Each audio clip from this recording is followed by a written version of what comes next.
The next question is asked by Abdullah Ammar from Afghanistan. I have recently got admission at the university, and as it's a co-educational system, I have developed relationships and started talking with some of my female classmates through WhatsApp and Messenger. Even though we consider each other as brother and sister relationship, but I found that this is leading me astray from the straight path. Like I cannot pray at times right now, and I cannot concentrate in my salah and many more things. Can you please tell me if it's permissible what I'm doing is right? And if it's not permissible, please give me an advice how can I get myself out of this situation. It's not only me who is going through these situations, but there are many Muslims whose fate is same as mine. There is another question on the same topic asked by Asad Nadeem on the YouTube. Can people of opposite gender be friends?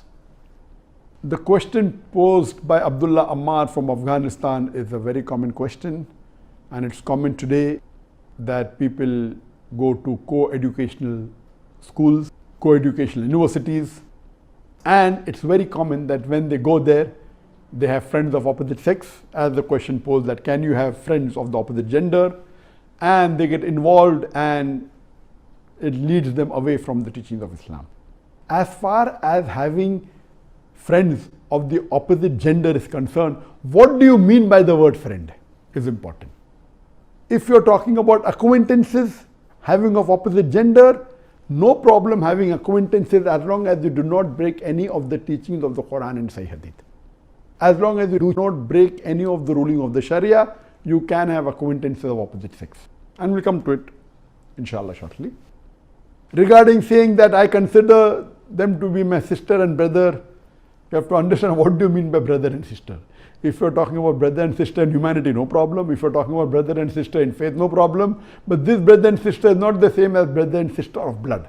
This is totally nonsense. You know, like we have in India, a girl ties a rakhi to the boy. She is my rakhi sister. There's no rakhi sister in Islam. Sister in humanity, okay, like I say, sister asked a good question. Sister in faith, no problem. But all these sisters of humanity and faith, you have to do full and total hijab with them. Only with your blood sister, where your parents are common, whether both parents are one parent, then the hijab is relaxed. Even with your cousin, you have to maintain your full hijab. The problem is that we see in the Western countries, it's very common that there's intermingling of sexes. And many of the Muslim countries, this is becoming common in them too, where you have co-educational schools, you have co-educational universities, and there you have friends and you keep on chatting and you keep on speaking things which are not required. If you speak with an opposite sex things which are required as an emergency, no problem, but you cannot do chatting like how you do with the same sex. Like a boy has a boyfriend, no problem, you can chat, you can laugh, you can joke, but you cannot do the same thing with an opposite sex who's a non-mahram. It's not permitted in Islam. What we find, and it's very clearly mentioned, as far as the hijab is concerned, before talking about the hijab for the woman is given in the Quran that a Muslimah should be properly covered, and I discussed that in my previous session, then also in my lectures, that complete body should be covered. The only part can be seen are the face and the hands up to the wrist, etc. But this is only the hijab of the clothes. The complete hijab, besides the hijab of the clothes, is the hijab of way a lady walks, the way a lady talks, the way a lady thinks, the way a lady sees. Before talking about the hijab of the female, the woman in the Quran, Allah talks about the hijab of the men. In Surah Nur, chapter number 24, verse number 30, where Allah subhanahu wa ta'ala says, say to the believing man that he should lower his gaze and guard his modesty. That means whenever a male looks at a female, any brazen thought comes in his mind, he should lower his gaze. There was once a boy staring at a girl for a long time. So I told him, brother, what are you doing? It's not allowed in Islam. He told me that a prophet said, the first glance is forgiven, the second is prohibited. I have not completed half my glance. What did the prophet mean? when he said that the first glance is forgiven, the second is prohibited. What it means that if you accidentally look at a woman, do not look at her again to feast on her beauty. That does not mean you can look at a woman for 10 minutes without blinking and saying that I have not completed my glance. So maintaining the hijab is very important. Therefore, it is not advisable for taking education in a co-educational university. And if you have to take education, if there's no other option, then you have to maintain your hijab. When you are speaking with the opposite sex, you should lower your gaze. You cannot stare at the woman or look into her eyes and talk. In the Western country, if you do not look into the eyes and speak, it's also like an insult.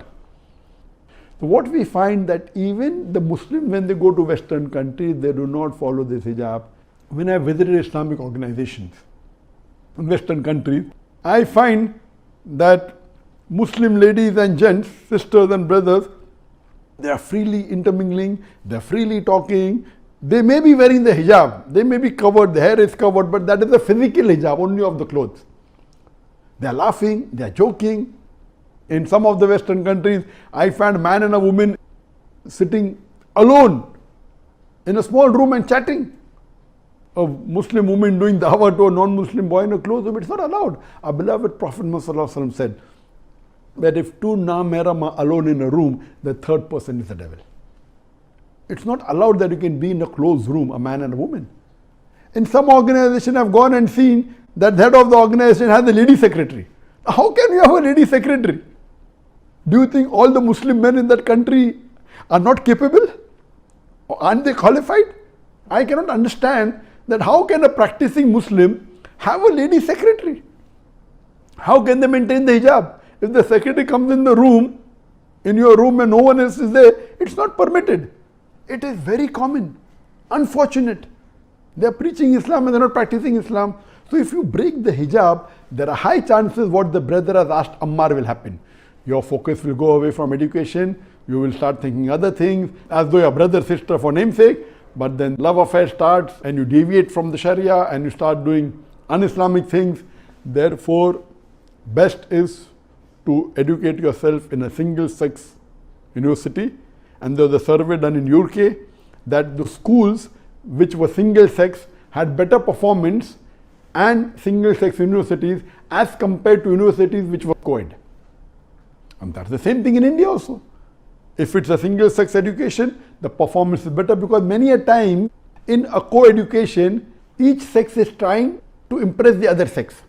So if a teacher is teaching, the boy is trying to impress the girl in his class rather than paying attention on the subject. This is very common. So single-sex education is better. If there's no other opportunity and if you're doing higher education, if you have to go to a co-ed education, see to it to maintain your hijab.